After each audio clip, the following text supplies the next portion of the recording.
Welcome to Civil Disagreement. My name's Kevin Beers. I'm the host of the show, and to my right is is Michael Green, my co-host. Today, well, actually, what are we going to talk about today, Mike? Trump 2020.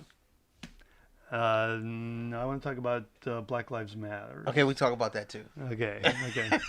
Okay, and as you can tell, Mike's a Trump supporter. No, just kidding.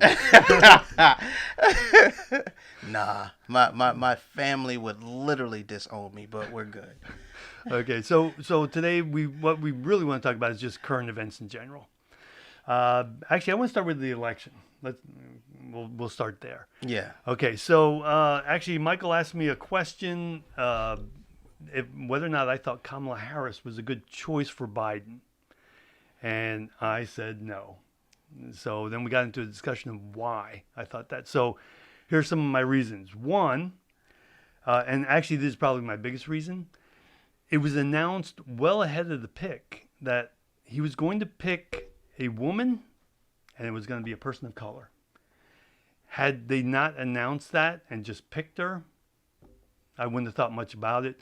But the fact that the only qualifications was not that she'd be a good choice, that it be, like there were no qualifications for her. It was just like she just has to be a woman and she's got to be a person of color. Those are qualifications to be vice president. Those aren't the qualifications for a vice president. I'm sorry. It just isn't. So had they not announced that ahead of time, so anyway, to me, that was nothing more than pandering. That's all it was. Now, another reason why I don't think she's a good choice, she was the least popular candidate for president. Okay. So the Democratic base did not send her money to run for president. So if they don't have the faith in her to be president, why would they have the faith in her to be vice president? Then in the polling, it also showed that every presidential candidate, when they pick their vice president, gets a bump up in their polling numbers. He took a bump down. Okay. So to me, I think that's just the reaction saying this is not a good choice. So that's my reason for thinking she's not really a good choice. Okay. So did you think she was a good choice? I just thought it was an excellent choice altogether because at the end of the day, coming from, I guess, a not too much of a political point of view, just from a social point of view as far as black representation, okay? I just feel as though that they need a person of color in the White House. Again, they need somebody that has some kind of influence on policies that are going to be made.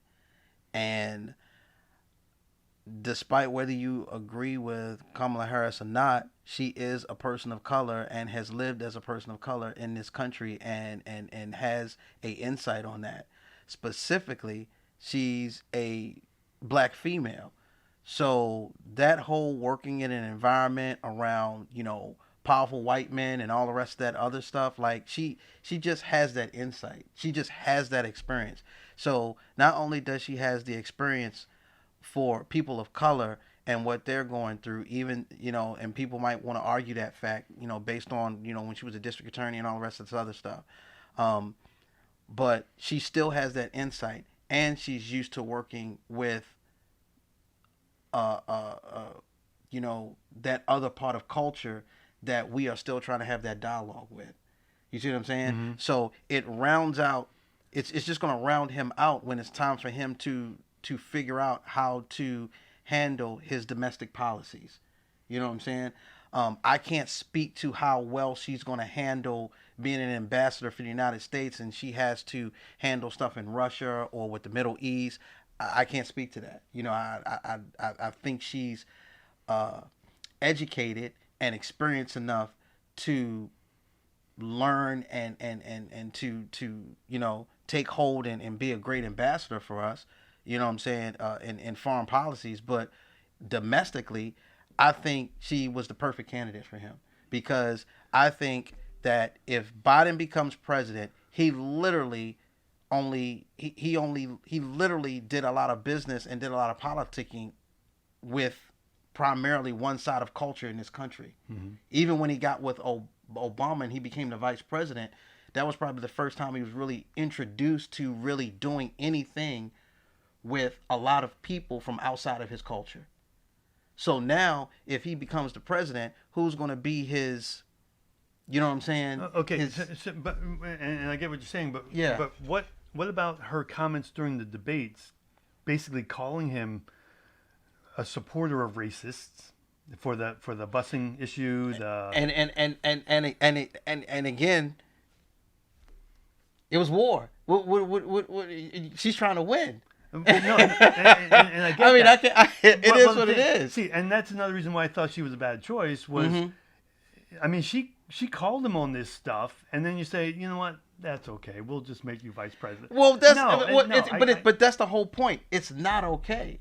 If you the person that's calling me out on being the problem or being part of the problem that we're trying to solve now, hey, guess what? The reason we have these issues now is because you were part of the problem 15 years ago. Okay, I understand that. So guess what? Since I was part of the problem 15 years ago, if I make you vice president, you're going to help me fix it? That's how all this is supposed to work. And I would agree with that. But she was asked about those attacks, and Yes. she's like, "Oh, well, it was a debate." But to me, a debate is all about ideas. Yes. That's how I view it. I Yes. view debate as ideas. That's not an idea. That's a personal attack, and that should not occur during a debate. Okay, so and again, it's gonna look like that because it's more of a social issue than anything else. I mean, it is. I mean, you have to understand. We had to write laws into the Constitution to fix social issues that should not have even been social issues. And again, I'm not trying to dredge up old history, but you literally say on the front of a document that governs all of the United States of America that all men are created equal while owning slaves. Then you have to, hundreds of years later, you have to go into the document, or I'm sorry, not hundreds of years later, but years later, you have to go into that said document where it says all men are created equal and put some amendments in there that say, oh yeah, all men are created equal, including black people. You see what I'm saying? Like, come on, man. So at the end of the day, the country is starting to realize that, yeah, we kind of messed up here. We need to fix this stuff. Okay, so same thing. The same issues keep happening over and over and over again. There were some men that realized that you can't keep treating people like this, that like we have to fix this. And he is one of the people that want to work with people from the other side of culture, from the other side of America, or however you want to frame that. He wants to work with us. Okay. And so he's like, okay, if I'm going to work with somebody and I'm going to help solve this social issue or this issue that's going on in America, who would I want to work with? Well, I mean, the best place to start is the person that was calling me out the most. Okay, so let me ask this too. Now, when she dropped out of the presidential race, she said that part of the problem was America is too racist and can't handle a woman being president. And she told no lie. Okay, I'm not saying she did. Now, she's blaming the Democratic base, basically calling them racist and misogynist, I guess is the word for it. No, it's the Democratic base because that's who she's talking to. Yes. During the primary, that's who she's talking to. She's not talking to Republicans at this point in time. Yes, I got you. But she's saying the Democratic base is too racist, too misogynist to allow a woman of color into the presidency. Yes. Now, you just called all the people that you want to vote for you exactly, by you're calling them, you're personally attacking the people you want to now vote for you. No, she's not personally attacking the people that she now wants to vote for her.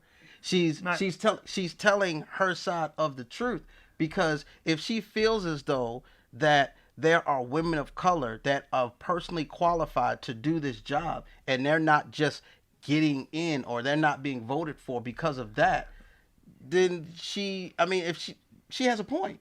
well, no, I'm not necessarily saying her point is wrong. What Yeah. I'm saying is you attacked your base for being racist and misogynist, and now you're saying, hey, vote for us.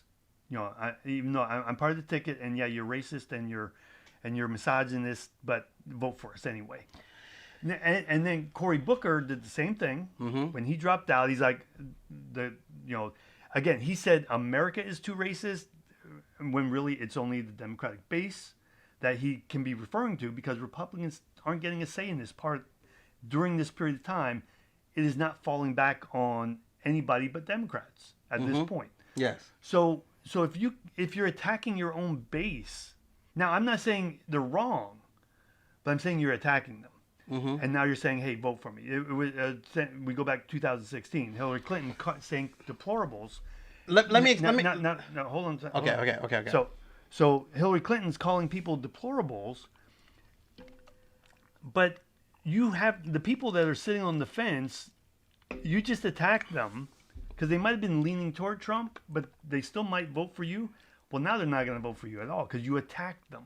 Okay. And what I'm saying is, she has attacked these people, and now she wants them to vote for her. Okay, so this is what I'm going to say. Because I understand the comments and I understand the context that you're seeing it in. I want to help you. I want to clarify what you're seeing. She's not attacking the base. When you have a group of people that are used to doing business a certain way, because America is set up a certain way, it creates a mindset. Her base is not racist. Her base is beat down over the years to the point where we understand, or we feel like, yeah, we like you, Kamala, but we're not going to vote for you because you're a black woman. We know you're not getting in. How do we know that? Because that's how America is. It ain't because we're racist. It's because America is racist. And no matter what we do, we know you're not going to be president, so we're not going to vote for you. That's what that is. Okay. That's not us saying. That's not me being a. Let me put it this way. It's not the majority of her constituents going to the poll, looking at her and saying, "Oh, we don't believe that black people are good enough to do that job." It is. Believe it or not, I hate to say it, but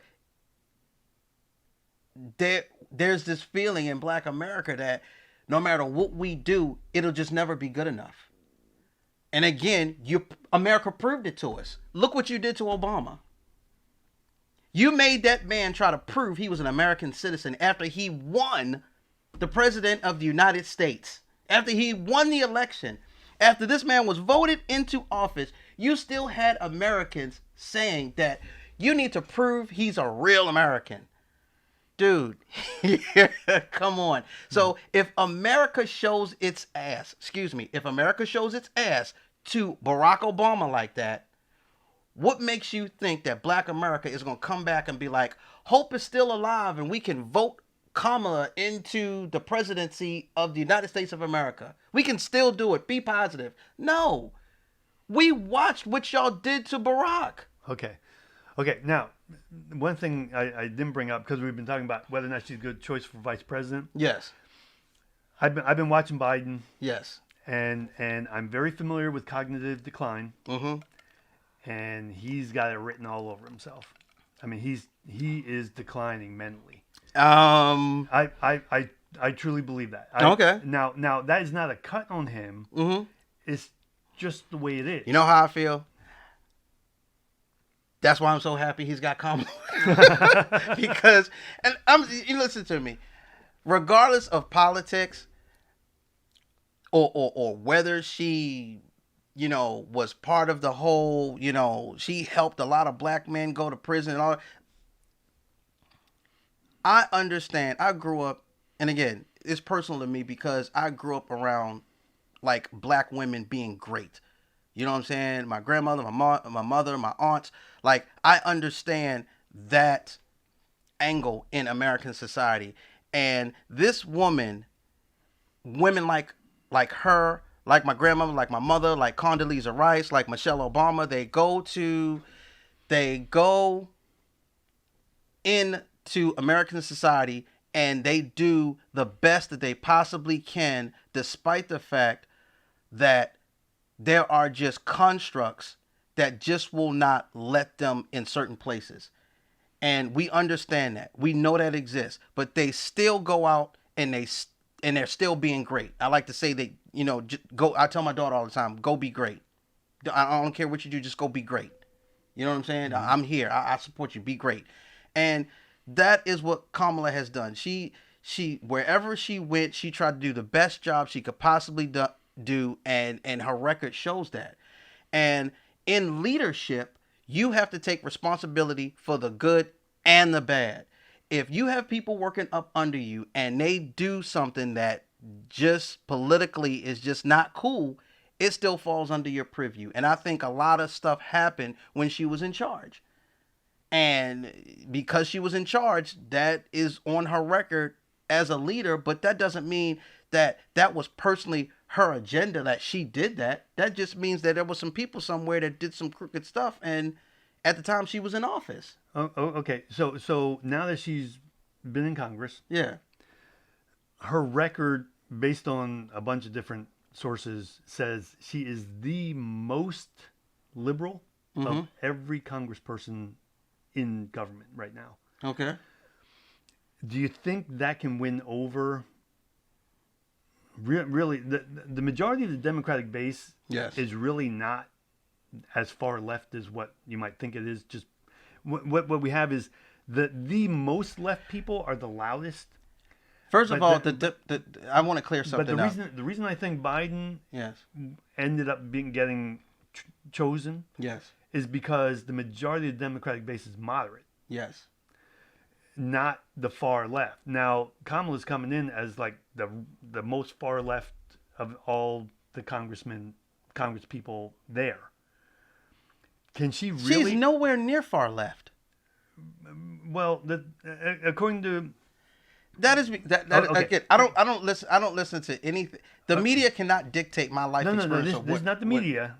Well, maybe it's, and that's what I'm saying. Maybe it's tied to the media. This is based on her voting record. Yeah. And this is where I find it hard. Who determines what bill is considered far left, what bill is considered far right? Again, like it depends on who's hijacking it and putting it out there, and who's presenting the information. And... But like, I wish I had those sources in front of me right now. But it was a multitude of sources. Even like the left-leaning sources were saying she is the most left of all the Congress people.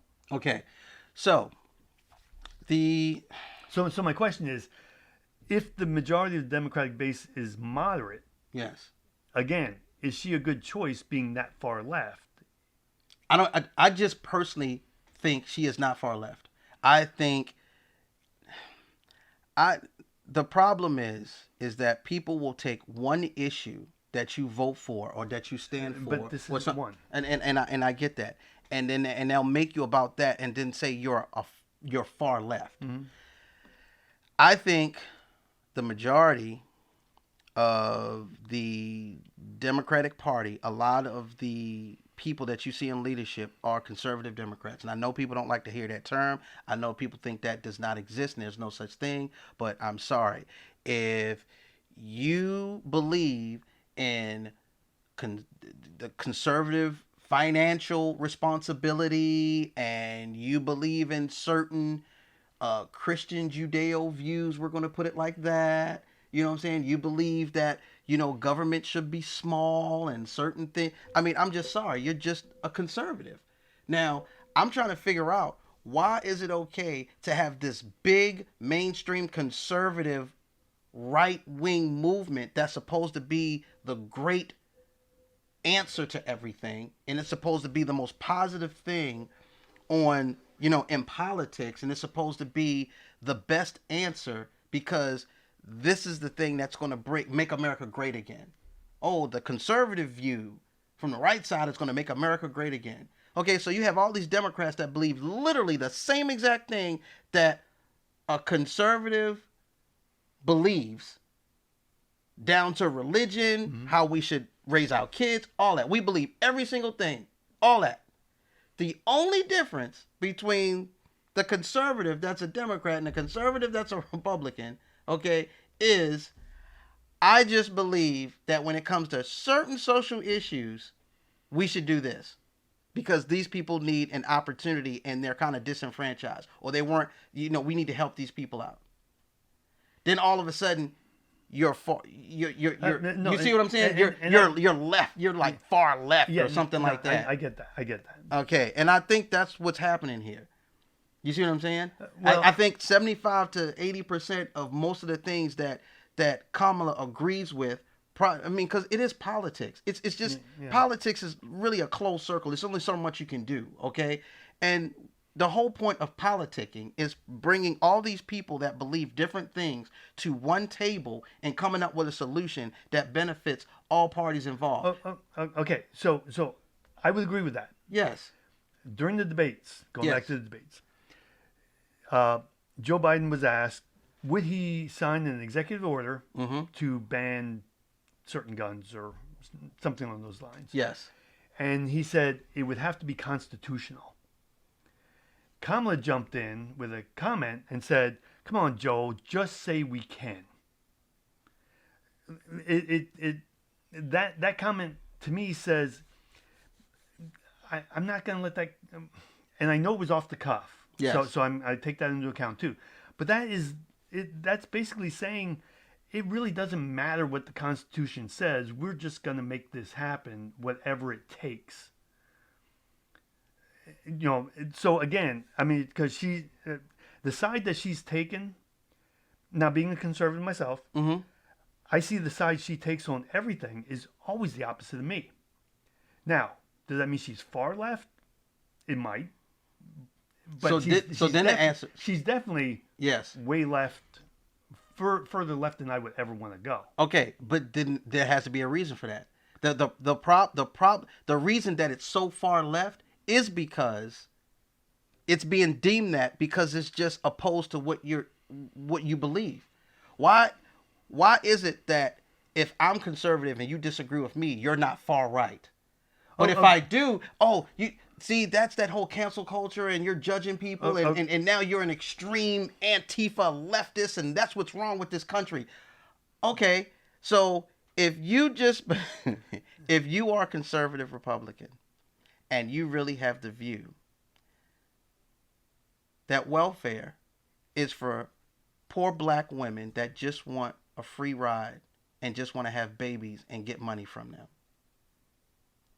and I call you a racist and tell you that that's a far right way of thinking, and you're out there with the alt-right, what am I in? You see what I'm saying? Oh, yeah, you're saying in comparison. In comparison, you're saying in comparison. But for instance, Tulsi Gabbard was but she was also in there, and honestly, I don't see her as far left.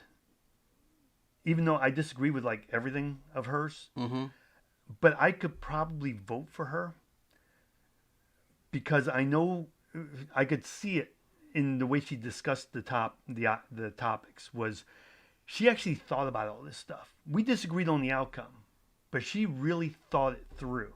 And to me, I don't see Kamala is not displaying the fact she's the reason she's not displaying it is because people like her and other people of color that are in that platform that are bringing those issues to the table are not being treated with respect and validity. It's that simple. If I come to you with an issue and I tell you this is why we feel like that and this is why we should come to the table and discuss this issue, and you deem me, oh no, that's a far left issue, and we're not going to discuss that. That's that rhetoric that we're not going to talk about. Then how can we have a civil discussion then? Because soon as I bring up my reasoning for why I'm saying what I'm saying, I can't have a discussion with you, or we can't bring it to the table for debate because you've already deemed it far left. Oh, okay. So no matter what I say, it's just going to be rhetoric because it's far left. Okay. You now you don't want to hear my reasoning behind why I feel like I feel and the experience of either myself or my constituents that I am representing, so we can come to a solution because it's far left. That is the issue. Okay. And that's that whole triggering thing. Just because a man walks up to me and says I'm a Trump supporter and he's waving a Confederate flag does not mean I now am not going to listen to him. Mm-hmm. Specifically, if he lives in a district that I represent. Right. I got to listen to hey man, so what's going on? Let me hear your story. Mm-hmm. What you got? Whether he thinks his feelings are facts or whatever, I still have to listen to that person. Yeah. I still have to see if he's saying anything of anything that I can use to say, okay, I understand how you feel, or I understand what has happened to you, which would be a fact because I either can believe you or not believe you. I wasn't there. You know what I'm saying? Like you have that opportunity. What's not going on right now is people are trying to bring issues to the table, and because it is 180 degrees opposed to what you're trying to do, because either you just don't want to believe it or you can't identify with it. You see what I'm saying? Mm-hmm. We're not going to talk about it, period. What you're doing is so now what we get to do is we get to hashtag stuff and put it in this box, and then we get to demonize the I don't know what out of it. And this is the whole shouting matches and stuff. Oh, okay. So let me ask you this. Maybe I'm going off topic a little bit here. Yeah. But currently in Congress, yeah, it's a Republican versus Democrat. Everything is about, like, all the Democrats have to vote the exact same way. All the Republicans have to vote the exact same way, which is a problem. Yeah, exactly. Now, because and what happens is, if someone dissents from that, yes, we've seen the late John McCain do it. I'm sorry, we watched him disagree with the whole entire Republican Party. We watched him do it. Right, and what happened? Exactly. That's my whole point. But the same thing happens on the Democratic side. Yes. Actually, this is one of the things that I admired about Tulsi Gabbard, because she doesn't hold stuff back. She said on my first day in the first week in Congress, she was, I guess they call them the freshmen, and there were the Republican freshmen. So all people, it's their first time in Congress. They've been hanging out for a week or two or whatever it is, getting to know each other, becoming friends, whatnot. And then it's time for Congress to open up. So they get called into their respective party meetings. Mm-hmm. And both sides are told the same thing. You will toe the party line. Doesn't matter what you think. Yes. You will toe the party line. Whatever the party says is what you're going to do. Does not matter what you think, what your constituents think. None of that matters. You're toeing the party line. Okay. Now, the fact that she said, and then they got back together with because they had become friends with the freshman Republicans, they were saying the exact same thing. They were told the exact same thing. You will toe the party line. That already, that tells me Congress is broke. I mean, okay, we already know Congress is broke. Yes. But right there, the fact that she's willing to speak about that, which I was actually, that might even be the turning point why I'd be willing to vote for her, because she's not just holding that stuff back. This whole idea that you can't have what you want because you're affiliated with that party. And the thing is, in all honesty, Republicans and Democrats need each other. Actually, just personality types that, okay, this is a big psychological thing, but the people who will typically identify as Democrat tend, their personalities and their mindsets and whatnot, they tend to be very good at setting up new systems. Mm-hmm. On the Republican side, the people that gravitate toward that side. Mm-hmm. They tend to be really good at running systems. Okay. So if we need Democrats to set new systems up, and we need Republicans to run them. The Democrats tend, and again, it's just a tendency. They tend to be poor at running these systems they set up. Okay. The Republicans are horrible at setting them up, but they're good at running them. Okay. They need to work together. Okay. So you want the real life construct of why you understand that to be like that? Because I'll talk about Baltimore. Well, because I'm gonna talk about Baltimore City, where I grew up, okay. and I'll give you why that's like that. Okay. The young lady that there's a video out there. Y'all have seen it. Young black lady, red dress. I can't remember her name. It's Kim something.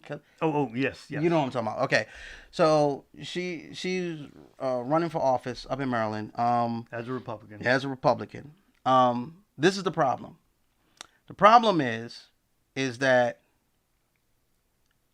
ownership and power of a lot of things is different from government service and supervision of something. This is what I mean. What is the backbone of the financial infrastructure of good money in this country? You work in the financial industry, right? What is the backbone of that financial industry? That the way America is making their money right now. Oh, Wall Street. Wall Street, okay? All those people that are on Wall Street that own those businesses, go ahead and tell me, which way do you think they always vote? And do you think they're Republican or Democrat? Let's be truthful now. No, I am, because I'm thinking about the fact that I'm talking about owners of companies like the Walton family, Bezos, that kind of stuff. People that own the underwriting for insurance companies and all the rest of that other stuff. Most of them tend to be white people, and most of them tend to be Republican. Okay, now Bezos himself, I believe, is Democrat. Okay, well, I'm not saying all of them. No, but not all, most of them. But no, not Microsoft. Yes. Apple, Amazon. Okay. Okay, all Democratic supporters. Okay. I mean, Bank of America. We can keep going. Oh, no, the no. finance, the No, housing I'm industry. You see where I'm coming from? I honestly think it's about split from what I've been reading. Okay. So, I'll give you that one. Okay? I'm going to give you that one. Okay? So, let's say it's split. Okay. So, now we get down to all these people of color that are in public service or in supervisory positions in those companies or in positions of authority in government, like in Baltimore City, where you have a whole bunch of Democrats and people of color that have been the mayor, have been the chief of police, have been the city assessor and things of that nature. Okay, but then you attack Baltimore City and you say, oh look, those people don't take care of nothing. That property looks like that, or their city looks like that because they don't know how to take care of it. They don't know how to run it. You just said the words that Democrats have a poor record of trying to run programs. The issue that I'm going to say is that you have to have ownership of something to have control of it. Point blank, period. Okay. You can't name me one situation where a supervisor or a person in charge that doesn't own something has control over it. Okay. Okay, so if I have control over something and politically I want to see something happen, it does not matter what politician is in the way or what politician is in office, whether he's a Democrat, Republican, or anything. If I have control over something and I want to see something run a certain way, I have control over it, and that's just the way it's going to be. You see what I'm saying? So what you're seeing here is not politics. It's just not politics. That's why I don't care about Republican, Democrat. Republican, Democrat is not the problem in this country. It is literally corruption and greed.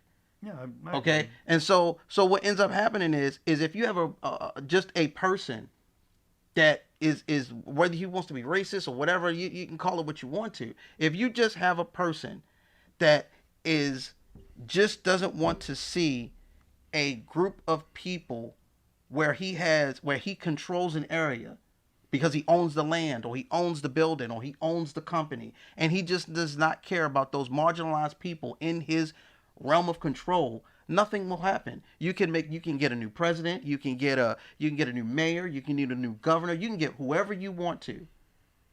But he has physical control over that institution, that property, Okay. that whatever. Okay. So whatever he wants to do, he's going to do. The reason you see all these people in politics trying to bring these social issues up from the left is because the marginalized people have to have a voice from something, have to have representation from somewhere, because this person, whether he's black, white, Puerto Rican, purple, green, or whatever, is putting them in a position to where they just don't have an opportunity. They can't thrive. You see what I'm saying? Yeah. So what ends up happening is, so in politics, how do these disenfranchised or these marginalized people have a voice? How do they get a voice? So now you start seeing all these people come up with this voice. Now, the problem is even though it's a small percentage of people, it's still a good portion of people in this country that are being represented by these people in the Democratic Party. So then you have all these people that are used to doing business a certain way because, again, America has thrived a certain way, doing business as usual. Mm-hmm. They cannot relate to this. I mean, that's usually what it is. So, and let's call a spade a spade. If I want to operate a certain way in this country that does not align with the conservative way of doing business, and I'm having a hard time doing it, whose fault is that?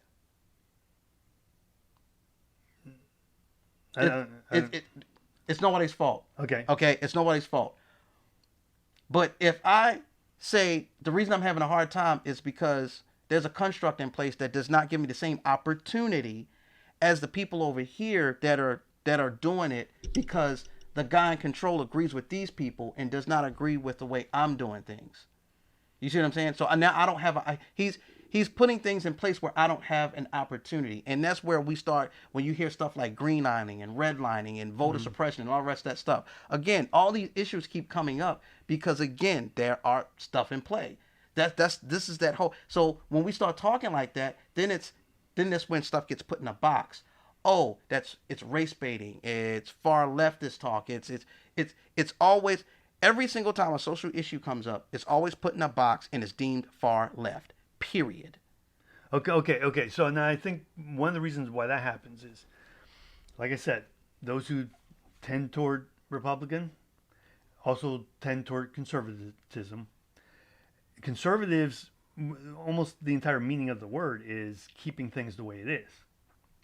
So when you're bringing up social issues, you're looking for change. And the Republican Party is probably the wrong place for that to happen. But you're the ones that's in control of the construct that's creating the problem. I get that. And see, now and the reason I say they need each other, because one of the things I've always said was, I tend to agree with the conservative side fiscally, mm-hmm.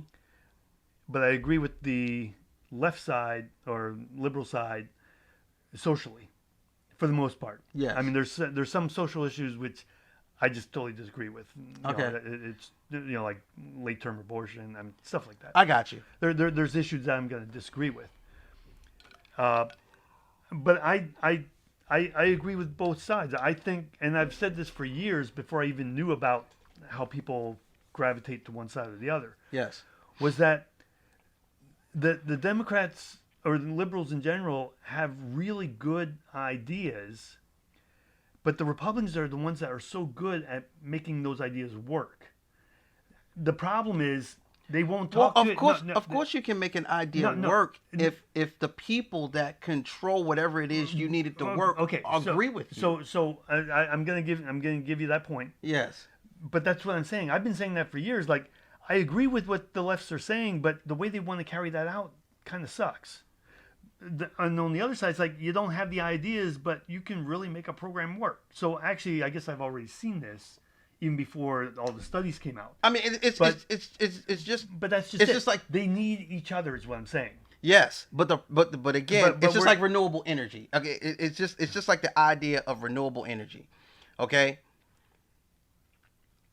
It's just when people started talking about solar power, nobody wanted it. Farmers didn't even want it. You couldn't even entertain that. Mm-hmm.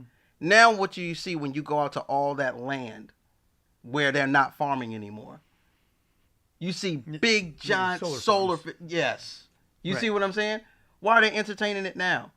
Because people that have aligned themselves to the old way of thinking, because that's just the way America works, got bankrupt.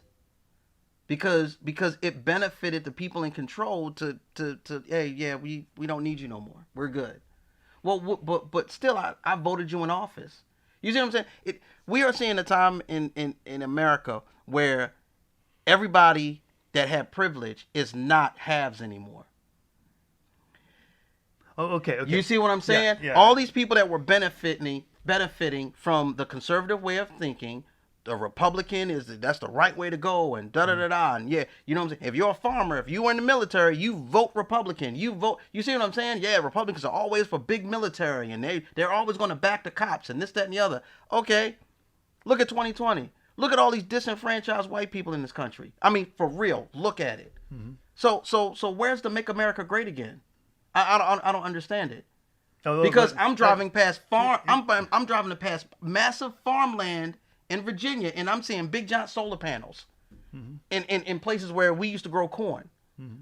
But yet you're going to tell me that Ocasio-Cortez and the whole new Green Deal and renewable energy and all the rest of that stuff, that's far left crap. We can't create that stuff. Well, the Green New Deal is far left crap. Okay, so explain the solar panels on cornfields then. But there's pieces of it which make sense. Yes, the part where the people that control the original construct can make money off of it now. Well, it's just like weed. Yes. Okay. So we've been talking for a while, and I would love to stay on this topic. But we got to move on to Black Lives Matter now. Yes. Mostly because we've been talking a really long time. So let's move on to Black Lives Matters. Okay. Give me your take on it. Okay. So, again, Black Lives Matter is not a new movement.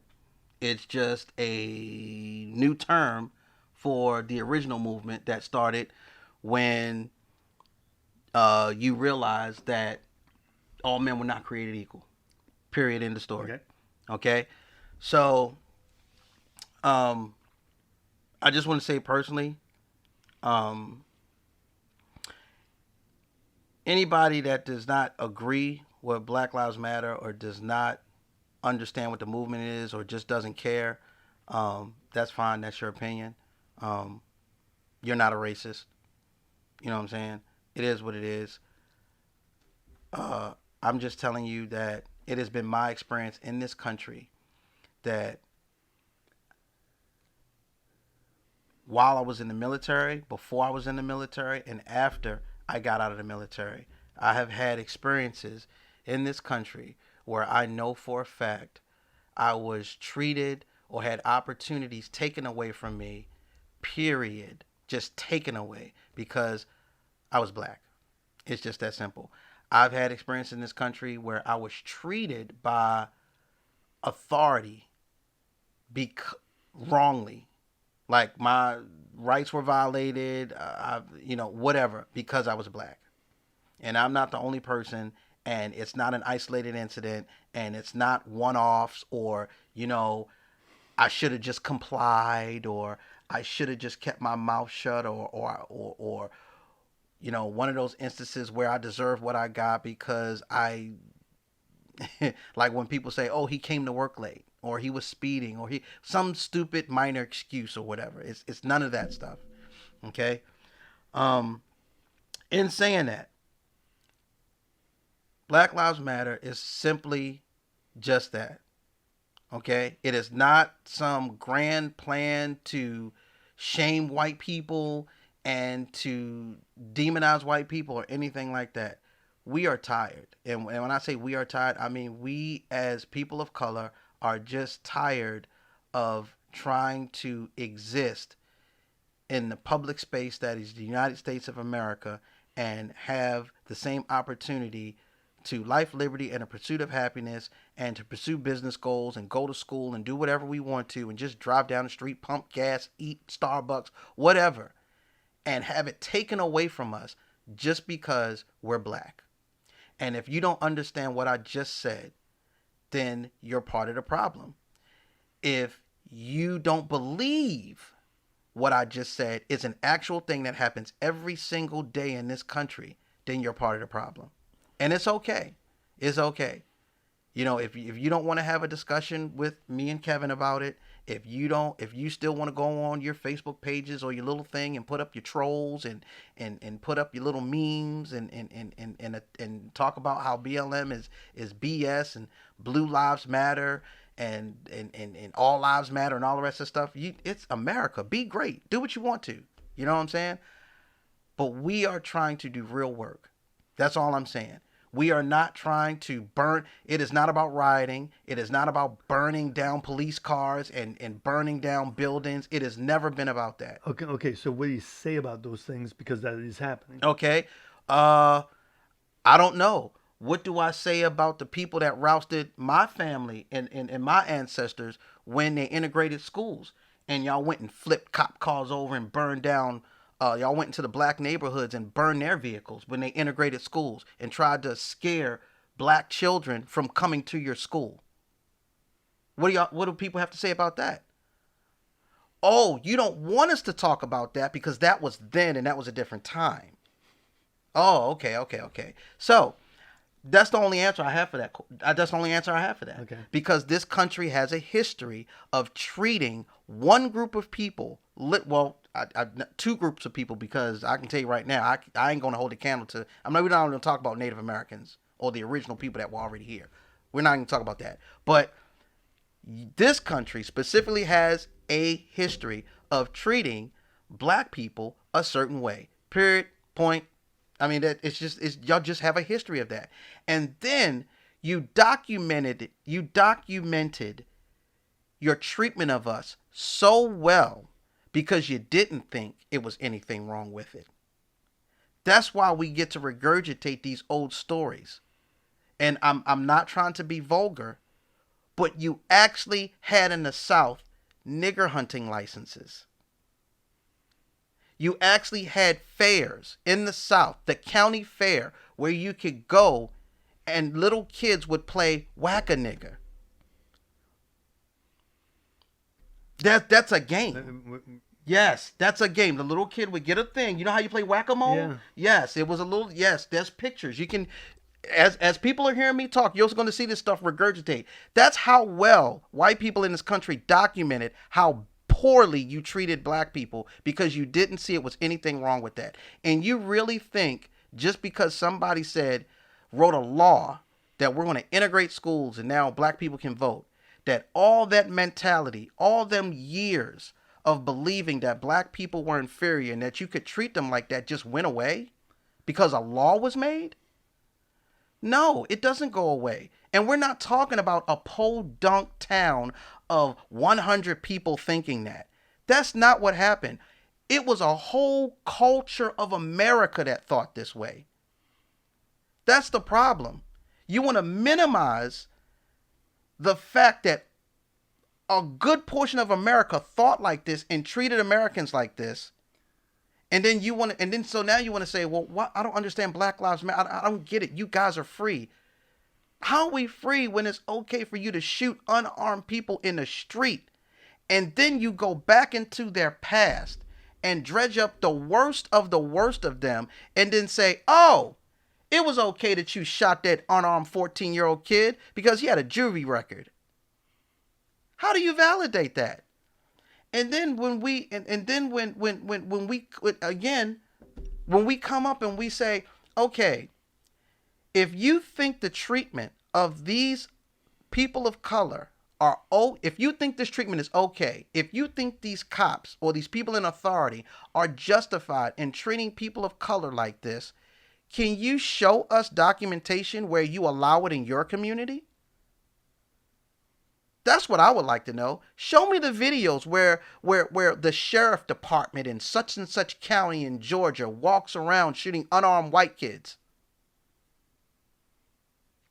How many times do the white children that have performed school shootings get shot by cops versus, if they don't kill themselves, versus them getting apprehended and taken to a restaurant and made sure they're good and give them water and they get the, look at the treatment.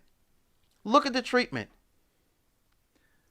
You have on video where you'll have a young white, and I'll never forget this video. There was a young white woman who was running in a car chase. She was in a car chase. They was pursuing her. She caused all kind of accidents, caused havoc. They didn't shoot her car up. They didn't beat her up when they got her out the car. Nothing. She after she crashed her car, literally outside of the damage that was done to her from her crashing her car, she was unarmed. But yet you have cops going out here literally shooting people 7-8 times in the back and don't see anything just because he didn't comply. I'm just trying to figure out the disparity in how you go into black communities and you get to kill somebody because you're scared after you didn't had 2 months of training to not be, because that's your job. You weren't born a cop. That whole Blue Lives Matter is a cop-out. Sorry. It's a cop-out. I lost my thought. One of the things that has bothered me about like these different shootings and things is, other than the obvious stuff, is the analysis that occurs afterward. Yes. Okay, so the analysis afterwards is, well, he had this long record. Yes. Now, I'm mixing up because there's several different cases going on. Mm-hmm. But one was the guy was someplace he wasn't supposed to be. Yes, Arbery. Arbery? The Okay. jogger, yes. No. This was a guy in the car that had his kids in the car. Oh, Orlando Steele, the one where the kids was in the back seat and they just shot him when he was reaching for his wallet to pull out his ID? Well, no, he was reaching inside the car for something. Oh, the one that got shot in the back. This is the recent one. Is that the one in the yes. back? Okay. Okay, so anyway, they had him down. He broke free, went to his car, trying to pull something out of the car. They didn't know what. No, he was just getting his car to leave. Okay. Supposedly, yes. Okay. Well. So there's several different, but the analysis that occurs afterward. Yes. Now, in that particular case, there was a warrant. There was a restraining order. I mean, there was a bunch of things going on. Yes. I kind of get that one because the cops apparently knew who this person was already ahead of time. Mm-hmm. Okay, so let's not count that particular case. Let's look at some of the other cases. No particular case that I want to look at, but the analysis that occurs afterwards is like, oh, well, this guy, being on the guy's neck for 8 seconds Mm-hmm. 8 minutes, who died, and then later and I actually brought this up on Facebook in a post, where the coroner said, hey, he didn't die of asphyxiation, he died of all the drugs in his system. George Floyd, yes. Floyd. So now I brought that up. I didn't bring it up to say that the cop was not a murderer. Yes. I brought it up to say this is a problem when it comes to a court case. Yes, it is. But the analysis that occurs afterwards, first of all, they don't know he's got drugs in his system. They don't know whether or not they don't. It's like they don't know any of these things. Yes. So all that analysis is kind of like a waste in trying to explain away what happened. It's not a waste. It's not. A tactic to demonize. Yes. Yes. Rather than saying, "Hey, the cops shouldn't have done that," Mm-hmm. it's more of a, well, there were all these other factors going on. Well, the cops don't know that. Now, the case where the guy had the warrant and the restraining order and all that, yeah, he was violating the law. They knew that. They knew who he was. They're taking him down because of that. Mm-hmm. Now, shooting him in the back 7 times. Okay, I can't even wrap my head around that one. But what I'm saying is the analysis that occurs after these things, and like you said, it's more there to demonize, to turn the victim into a perpetrator kind of thing. Yes. I will agree with that for the most part. I mean, I do the analysis too. Yes. because I'm not because I'm looking to try to switch it from victim to perpetrator, but I'm just trying to understand the whole situation. The problem I have is the fact that I will voice it Mhm. and then I will get attacked for voicing it when it's something that should be looked at. It's just I guess the audience that I'm dealing with, they don't want to think about it. They just want to attack. Yes. That's What right. what we're Right. what we're looking, and again, in the keyboard warriors or the social media trollers and all the rest of that, I'm not, I'm really not worried about people like that, because I'm really just trying to, we are just trying to have an actual discussion with people to see where they're at. Yeah. If you don't want to discuss these serious issues, or you don't have solutions, and all you want to do is get on Facebook or get on someplace and just troll and just throw up memes and stuff, this is not for you. We get it. Go seek life elsewhere. We got you. So, but what Kevin is talking about is literally trying to have a discussion and seeing a valid fact or point or problem with a certain situation, and he's just lining stuff out, and he's not agreeing with, oh yeah, that guy should have got shot. But people will get on his pages and just attack him. Oh, you are, oh you're a racist. No, he's not a racist. He's just trying to have a conversation about, this is an actual problem with the autopsy results for George Floyd, with them saying that he had drugs in his system. That's why he died. It's an actual problem. Because if they're saying that this is what happened, then, how can we kind of incriminate, how are we going to take those cops down if they're saying it's not the cop's fault, he died, basically. That's what that autopsy did. And he went and put that up on Facebook, and people literally attacked him like he was like the biggest racist since Hitler. Like real talk. It was sad.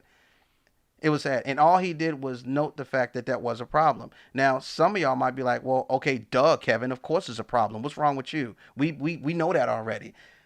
Again, there are some people that are just trying to understand. You know what I'm saying? They're just trying to understand and have a conversation. And if you really, really care about solving a problem, or being an ally, or being woke, or understanding what's really going on, then that's what you need to be. You need to be doing. You need to be having that conversation. Right. And I think I said this on the very first episode. One of the things that I've always admired about Mike is, or Michael, sorry, I keep calling no, him Mike. that's fine. Is that he lets me ask questions that I will get attacked for elsewhere. And I'm not asking the questions. We actually did a little role play yesterday and trying to figure out how we were going to come about what we're talking about today. I said, let me just take what I see on Facebook as like the common white position. And then I just started asking questions like, well, what about this? What about these different things that I see my white friends asking? And I know that they're not racist either, but they're asking the question because it's on our mind. And we're not getting, because well, actually on that particular post where George Floyd, where he died, the autopsy came out, said no, he didn't actually die of asphyxiation. He actually died of the drugs in the system. Yes. Okay. So I put that out there. I said, hey, this is problematic going forward because the cop essentially did not kill him, even though it could have been a complicating factor. I put all that in there. And it was just like, this is my analysis. Somebody help me understand your perspective. That's what I was really asking for. And I got attacked. And I said, okay, so what is it about what I said that is making you so angry? Just tell me. I really want to know. And it's like, it's not my job to educate you. And it's like, but if you won't answer my question, how will I ever know? Yeah. And I'm going to ask that question again later. He gets on. Well, actually, it was your girlfriend. Yes. She gets on, and she explains to me why this other person is so angry at me. I'm like, oh, well, that makes sense. I just didn't know. All I wanted was an explanation. And once I got the explanation, it's like, I can, because I actually called Mike. I said, what is going on with this post? He said, and he read it, and he said, yeah, I understand why they're attacking you. And and they're right in what they're saying, I'm like, okay, well, tell me why they're right. And he did. Okay, case closed. That's what conversations are about. we want to have a conversation that, like he and I don't agree on a lot of stuff, but we have a conversation about it. I understand where he's coming from. Like, I don't know if you know this, but I let him talk quite a long time there on Black Lives Matter because I didn't have anything to counter it with because he was making sense to me. And now, I mean, I do have a few questions, because I was going to ask about the looting and the rioting and stuff like And that. Before you jump in yes. there, Michael. Yes. I want to ask about those things because that's what I see the white community asking. Yes. Like, why are these things happening? Why are, and then, of course, the news puts on a black woman who is saying they're ripping down the only means of support that I have. It's like, yeah, why are they destroying what she relies on? And then I just saw in Philadelphia a statue being defaced, and there was a statue of a guy who was an abolitionist in the 1700s was already saying, hey, we should not have slaves. We need to fix this. Yes. And they tore his statue down, defaced it completely. It's like he was one of the good guys. He was fighting for the cause. And like you don't. So coming from the white perspective, it's like, what's wrong with you?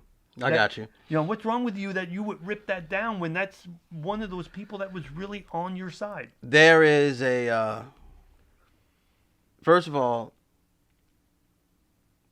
I'm going to make two good distinctions between two social groups or two movements in this country. Everybody knows what the KKK is. Okay? The KKK have never been considered a domestic terrorist or anything. But it's very, very clear on their site what they stand for. And they really do believe that whites are superior to people of color. Period. End of story. Okay? There is nothing like that on the Black Lives Matter site. There is no incitement. There is nothing saying that we need to go out into the suburbs and take back our stuff from rich white people. There's nothing saying that we need to go out there and kill white people or kill whitey. There is no kind of incitement like that anywhere on the website or anywhere in the statements that those people that are the official leaders or spokespeople for that brand or group. Okay? So, when you are trying to group Black Lives Matter movement in with these looters and rioters, that means you are telling me I have the right to loop all white America in with the KKK. You're telling me that if you think that looting and rioting is all about Black Lives Matter, then I have a right to say that white people come from the KKK and that is how America feels about all the people of color in this country. Because you obviously are not paying attention. Okay. And in looting and rioting, there is a whole anarchist faction, a bunch of, I don't know who these people are. I can tell you right now, they do not represent the movement. They just don't. They're just running around just trying to burn stuff, knock down statues, whatever they're trying to do. I'm trying to tell you that is not the birth, or that is not the BLM movement. It's just not. It's not. Now, the looting that comes when you see a whole bunch of black people set police cars on fire, like what happened after the death of George Floyd and that young man that got shot in the back 7 times, that right there, that is anger. That is people being tired. That is a traumatized group of people that grew up watching the police, literally, the police come through their communities and brutalize them every daggone week. And I understand that what I just said, people are not going to get that. You don't know what it's like to be a legal citizen and be harassed by cops every single day just because they can do it. I know what that feels like. And I'm not even from the hood, and I know what that feels like. Like, real talk. I'm not trying to claim like I'm from the hood of the hood of the hood. Like, no. But I still know what that feels like, being a black man. So you got people that live in these areas and they just tired. They're tired. And then and then the media wants to get out there and you're putting the pain out there on display. You have to wake up and go to your news feed in the morning feeling good after you ate your bowl of Frosted Flakes or whatever. And you go to your Facebook feed and you see, hey, we just shot another black man, unarmed black man in the back. Why? Because we can. Because he was a thug. He was dangerous. He had a criminal record. It was something about him that was wrong, so he deserved it. And what's hard for me is I've had police training. While I was in the military, had it. I know what the use of force continuum is. I know what deadly force is. So for all you wannabes out there that have never been a cop or idolized the military, I'm telling you, I've had the training and I know what it is.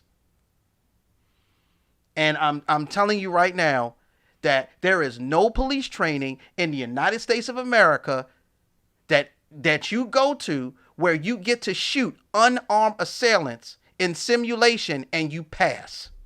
None.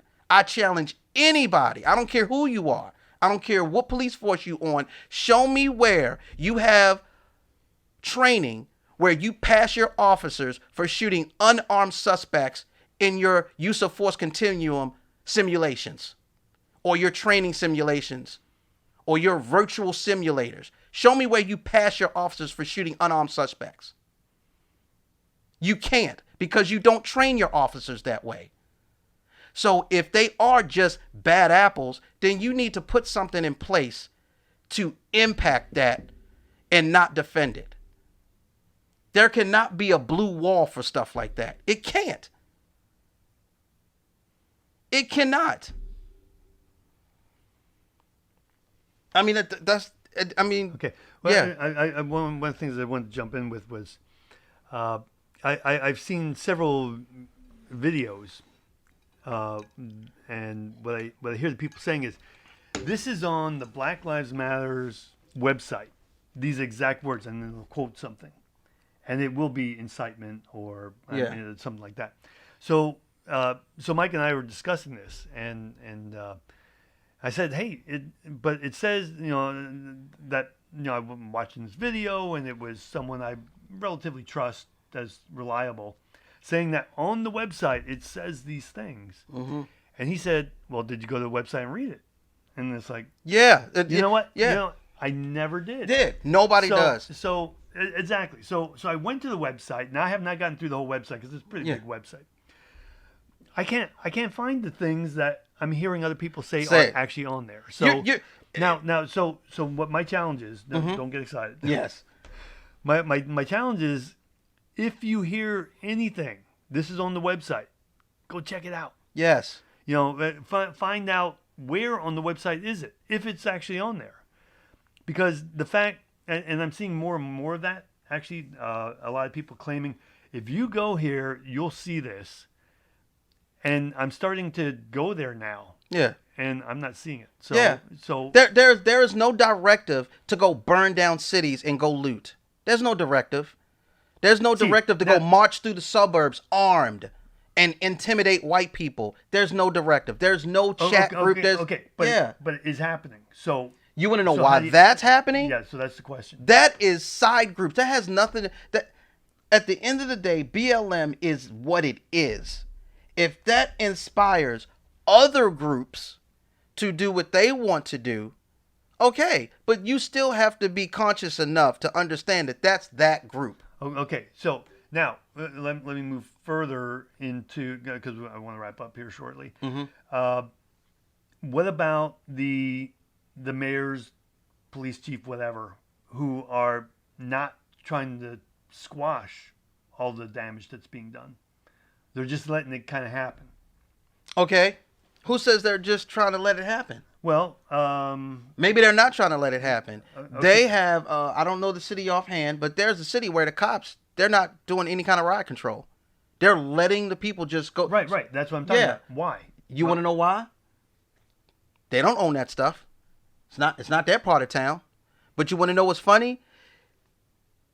The black people or that may be living in that area that's burning that stuff down, it's not their stuff either. They don't own anything there. But they live there. But they don't own nothing there. They don't own the CVS. They don't own the grocery store. They don't own the buildings. They don't even own the building that they live in. They own nothing. Literally, the only thing they probably own is the vehicle that's there that they're driving. If the police get to come through and disrespect you every single week or every single day, why should you care about what? There's no community. There's just no community.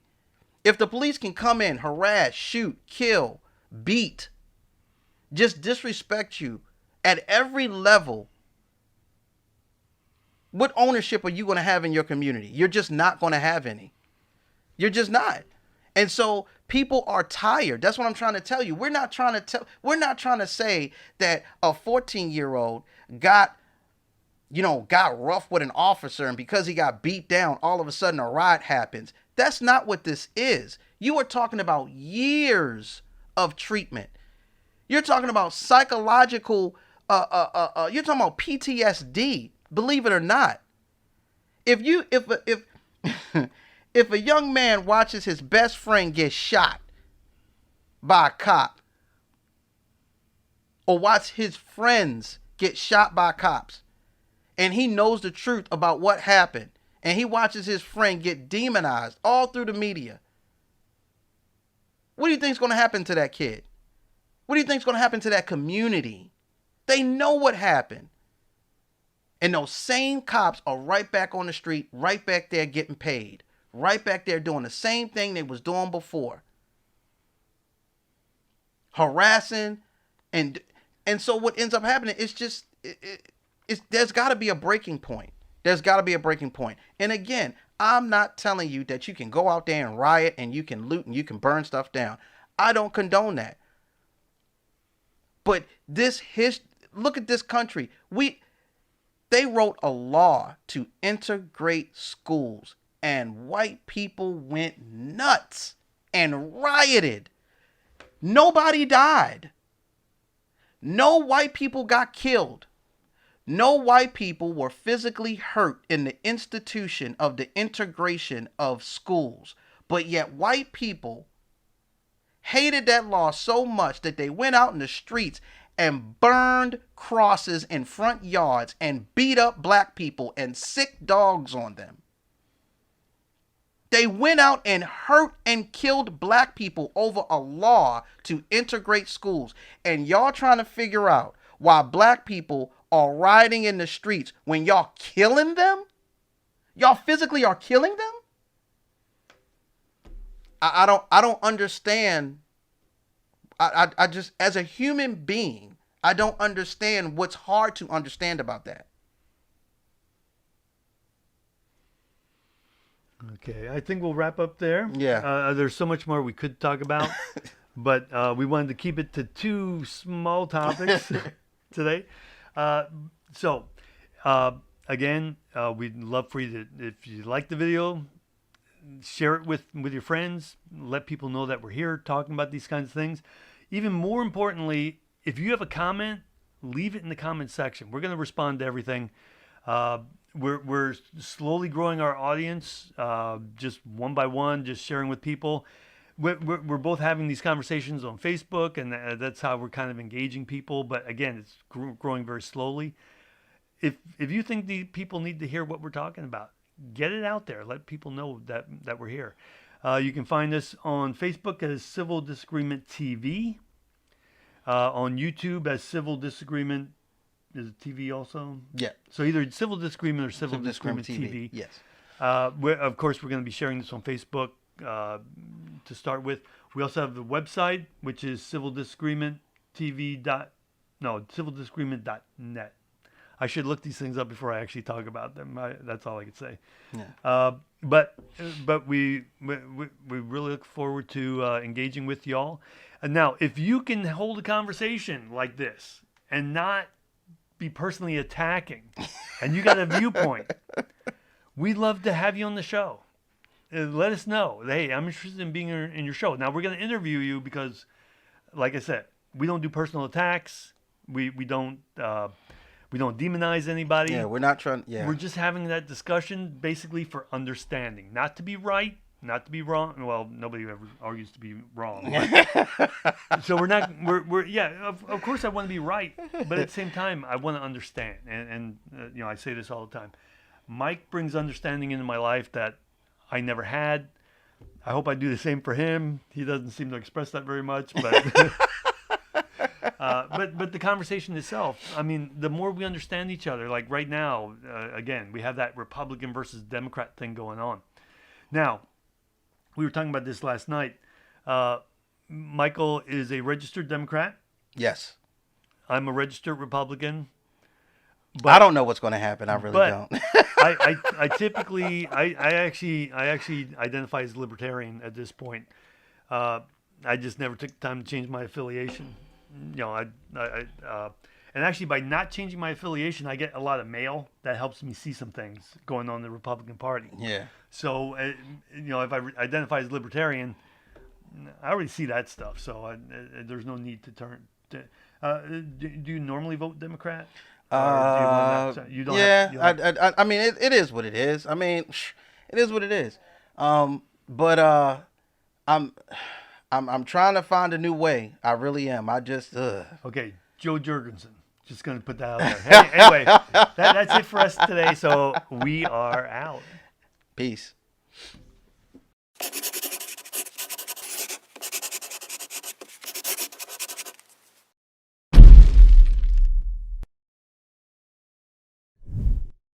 I'm just here chilling with my man K-Dog.